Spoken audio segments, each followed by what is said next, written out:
Right now, we are waiting on President Joe Biden to arrive at Joint Base Andrews. It comes after Biden announced he is actually postponing Thursday's trip to Germany and Angola to monitor Hurricane Milton.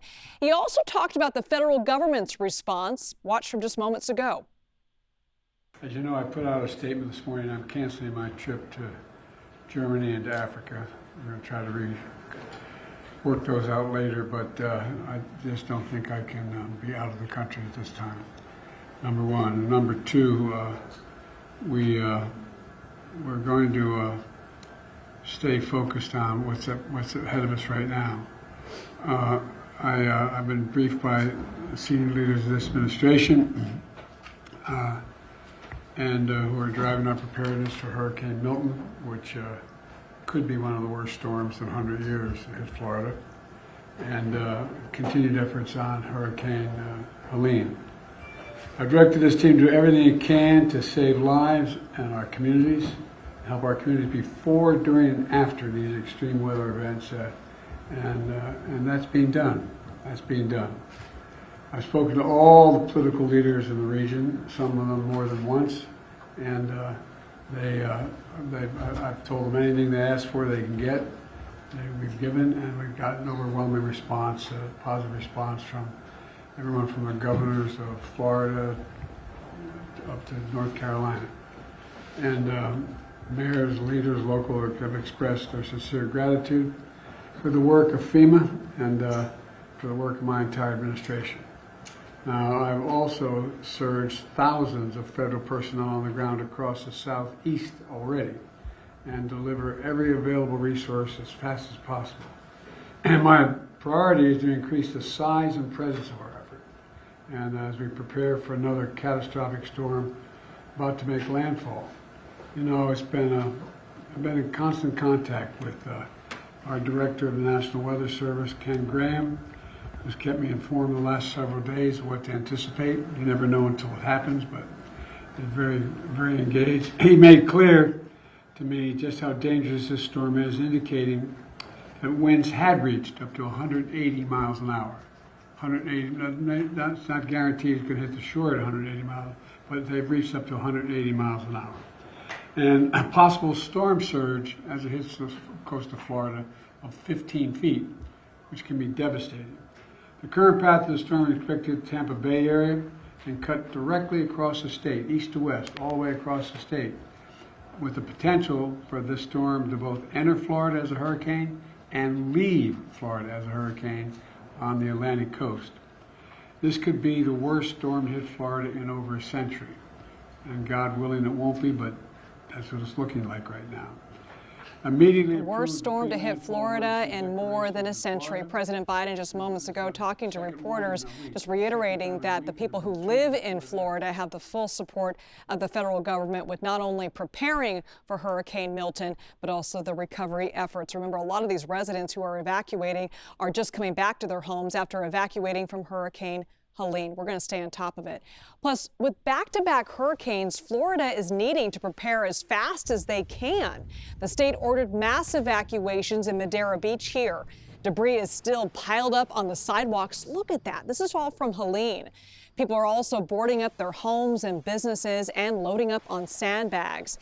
And you might be wondering how this approaching storm is already impacting travel.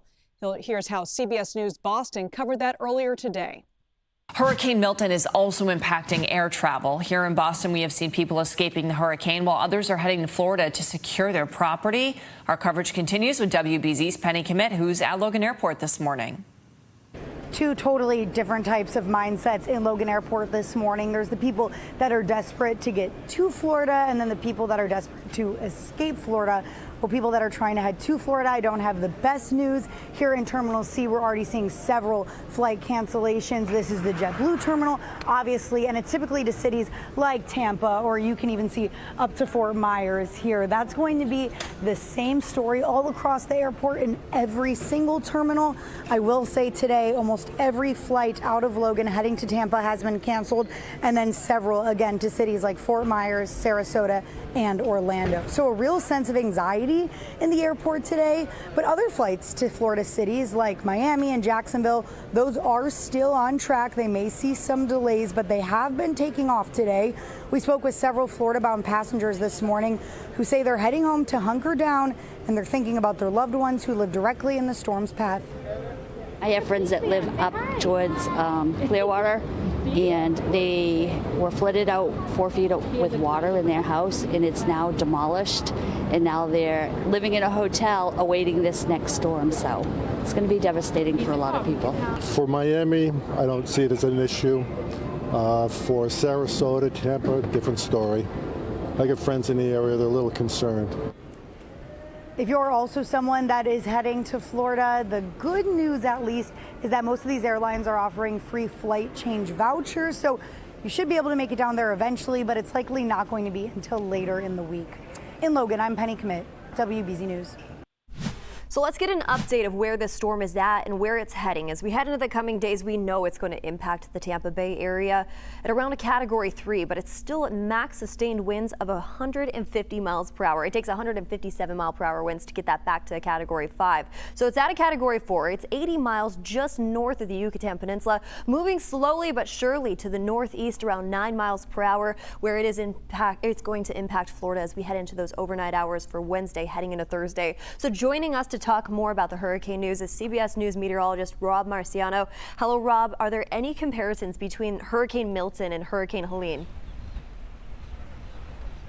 Well, this one's stronger, and unfortunately, Jessica, it looks like it wants to come directly to Tampa. As you know, the latest forecast exact track brings it just south of Tampa, and that would be a saving grace for this area because that would prevent all this water behind me from piling up and being pushed into a major metropolitan area. But it does not bode well for folks to the south. And also, as you know, I mean, that margin of error this far out is about 50 miles. So, and all we need is it to go 10 miles in either direction, and that means the world of difference here. So that path is critical, and people are very, very wary here in the Tampa area.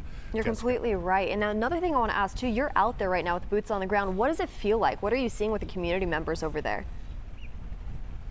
I've seen more things and more homes boarded up than I've ever seen in the preparation here in Tampa, and we've been down here a number of times over the past 2 decades in fear of the storm coming in.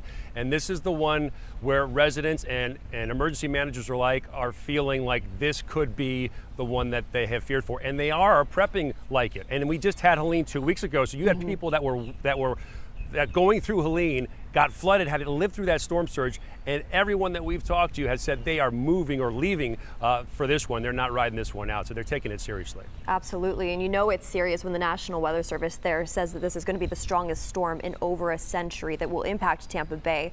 Thank you so much, Rob. Liz? Justin, Rob, thank you. In St. Petersburg, part of the preparations include a 10,000-person base camp now set up at Tropicana Field. That's the home of the Rays. Florida Governor Ron DeSantis said it's to support operations and first responders. CBS News correspondent Nicole Valdes is in Fort Myers, Florida for us with more on the preparations there. Nicole, thank you so much for being with us. Help us wrap our heads around this. Less than 2 weeks ago, Hurricane Helene made deadly moves over Florida. Are we expecting something similar in just the coming days? Yeah, hey Liz, I think a lot of people here in downtown Fort Myers are bracing for the worst. You mentioned Hurricane Helene less than 2 weeks ago. Downtown Fort Myers saw several inches of water with that storm, and this time around they fear they could see a lot more. It's why you've got businesses like this that have not only boarded up, put as many sandbags as they could pile on top of each other, but they've actually, some of them, used spray foam that's now sort of hardened here to fill in as many gaps as possible to try to keep that water out. That storm surge is still one of the biggest threats to the Southwest Florida area here. Of course, Hurricane Ian was one of the most devastating storms here. 15 feet of storm surge with that storm 2 years ago, and this community still trying to rebuild from that.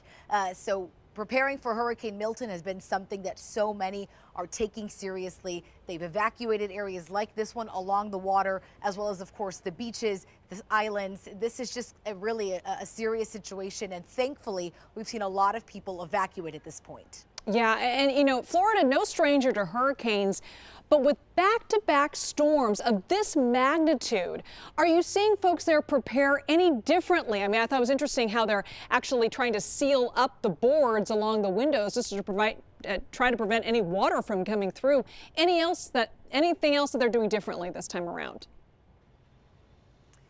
I think what we've noticed from a lot of people is they are using those past storms as that lesson, as that sort of standard of what to do this time around, whether that's get as many sandbags as you can, whether that is evacuate, or truthfully just recognizing and taking those warnings as seriously as possible. You know, I've talked to a lot of people who stuck around for those last storms, and they've told me they're not doing that this time around. In fact, of course, of the emergency responders that are ready and preparing for this storm, the sheriff's office here essentially begging people to listen if they're in that mandatory evacuation zone. The sheriff telling me, unfortunately, once winds get up to 45 miles per hour, they take their deputies off the street. So if somebody who stayed behind calls 911, there's not help that's going to come until the storm passes. And that storm expected to hit as soon as tomorrow. Nicole Valdes, thank you so much.